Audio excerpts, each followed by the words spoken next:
എല്ലാവർക്കും നമസ്കാരം. ഇന്നത്തെ ഈ വീഡിയോയിലേക്ക് എല്ലാവരും ഏറ്റവും സ്നേഹത്തോടെ സ്വാഗതം ചെയ്യുന്നു.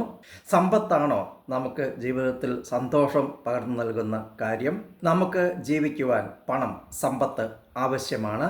പക്ഷേ ആ സമ്പത്ത്, പണം മാത്രമല്ല നമുക്ക് ജീവിതത്തിൽ സന്തോഷം പകർന്നു നൽകുന്ന കാര്യം. സമ്പത്ത് ധാരാളമുണ്ടെങ്കിലും സമാധാനമില്ലാത്തവർ, സന്തോഷമില്ലാത്തവർ, ആ പണം ഉപയോഗിച്ച് ജീവിതം ആസ്വദിക്കുവാൻ സാധിക്കാത്തവർ വളരെയധികം പേർ നമ്മുടെ ഇടയിൽ ഇന്നുണ്ട്. പണത്തിന് ഒന്നാം സ്ഥാനം കൊടുത്തുകൊണ്ട് ഏതു വിധേനയും സമ്പത്ത് സ്വരുക്കൂട്ടുവാൻ ചെയ്യുന്ന പ്രവൃത്തികൾ നമ്മുടെയൊക്കെ ജീവിതത്തിൽ പലവിധ അസ്വസ്ഥതകൾക്കും ബുദ്ധിമുട്ടുകൾക്കും ഇടയാക്കും. ഞാൻ കൗൺസിലിംഗ് രംഗത്തുള്ളതുകൊണ്ട് പല വ്യക്തികളുടെയും പലവിധ ജീവിതാനുഭവങ്ങൾക്ക് സാക്ഷ്യം വഹിച്ചിട്ടുണ്ട്. ഇക്കഴിഞ്ഞ ദിവസം ഒരു വ്യക്തി എൻ്റെ അടുത്ത് തൻ്റെ ജീവിതത്തിൽ, തൻ്റെ കുടുംബത്തിൽ സന്തോഷമില്ലാത്ത അവസ്ഥ, സമാധാനമില്ലാത്ത അവസ്ഥ എൻ്റെ അടുത്ത് പങ്കുവച്ചു. ഇഷ്ടം പോലെ പണമുണ്ട്, പക്ഷേ ഓരോ കുടുംബാംഗങ്ങൾക്ക് മാറി മാറി പലവിധ രോഗങ്ങളും ചികിത്സയുമൊക്കെയായി ഒരിക്കലും സമാധാനമില്ലാത്ത, ഒരു സന്തോഷമില്ലാത്ത ഒരു അവസ്ഥ.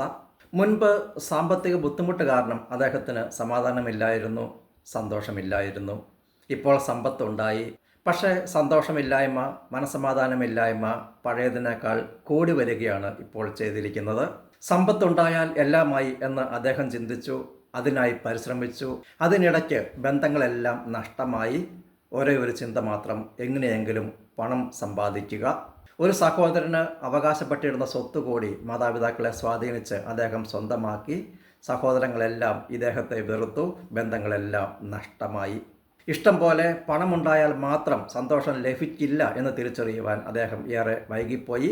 സഹോദരന് അർഹമായിരുന്നത് സ്വന്തമാക്കിയതിൻ്റെ അനുഭവങ്ങളാണ് ഇപ്പോൾ ജീവിതത്തിലേക്ക് ഓരോ ദുരന്തങ്ങളായി കടന്നു വന്നുകൊണ്ടിരിക്കുന്നത്.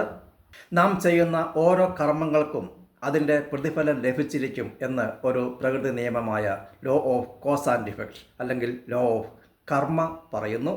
അനുചിത മാർഗത്തിൽ സമ്പാദിക്കുന്നത്, മറ്റുള്ളവർക്ക് അർഹതപ്പെട്ടത് കൈക്കലാക്കുന്നത്, ചതിച്ചും വഞ്ചിച്ചും സ്വന്തമാക്കുന്നവ ഒന്നും അനുഭവിക്കുവാൻ സാധിക്കില്ല.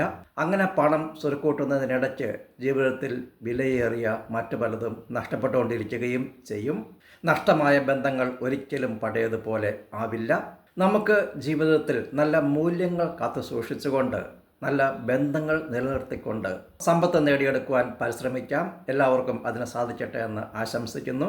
എല്ലാവരുടെയും ജീവിതത്തിൽ സന്തോഷവും സമാധാനവും ഐശ്വര്യവും ഉണ്ടാകട്ടെ എന്ന് ആശംസിച്ചുകൊണ്ട് ഇന്നത്തെ ദിവസം എന്നെ ശ്രമിച്ച് നിങ്ങൾക്ക് എല്ലാവർക്കും നന്ദി പറഞ്ഞുകൊണ്ട്, നിങ്ങളൊക്കെ അഭിനന്ദിച്ചുകൊണ്ട് ഈ വീഡിയോ ഇവിടെ അവസാനിപ്പിക്കുകയാണ്.